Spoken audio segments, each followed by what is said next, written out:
ನಮಸ್ಕಾರ.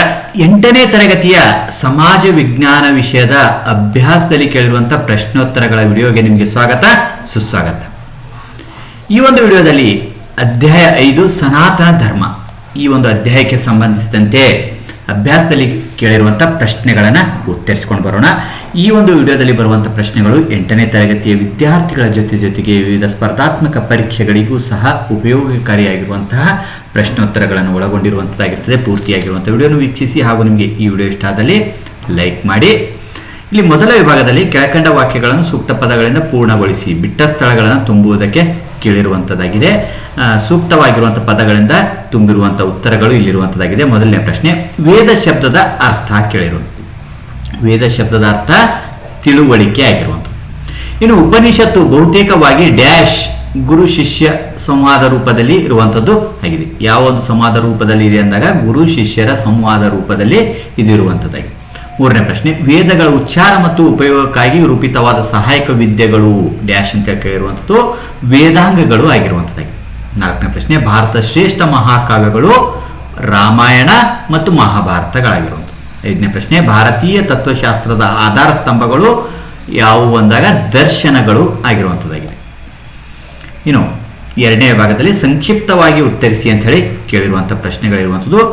ಪ್ರಮುಖ ವೇದಗಳು ಯಾವುವು ಅಂತ ಹೇಳಿ ಕೇಳಿರುವಂಥದ್ದು. ಪ್ರಮುಖವಾಗಿರುವಂಥ ವೇದಗಳು 4: ಋಗ್ವೇದ, ಯಜುರ್ವೇದ, ಸಾಮವೇದ, ಅಥರ್ವಣ ವೇದ. ಈ 4 ಪ್ರಮುಖವಾಗಿರುವಂಥ ವೇದಗಳಾಗಿರುವಂಥದ್ದು. ಇನ್ನು ಎರಡನೇ ಪ್ರಶ್ನೆ, ವೇದಗಳ 4 ಸ್ಕಂದಗಳನ್ನು ಹೆಸರಿಸಿ ಅಂತ ಕೇಳಿರುವಂಥದ್ದು. ಸಂಹಿತೆ, ಬ್ರಾಹ್ಮಣ, ಅರಣ್ಯಕ, ಉಪನಿಷತ್ತು ಆಗಿರುವಂಥದ್ದು. ಇನ್ನು ಮೂರನೇ ಪ್ರಶ್ನೆ, ಸ್ಮೃತಿ ಎಂದರೇನು? ಇವುಗಳನ್ನು ಧರ್ಮಸೂತ್ರಗಳೆಂದು ಏಕೆ ಕರೆಯುತ್ತಾರೆ ಅಂತ ಕೇಳಿರುವಂಥದ್ದು.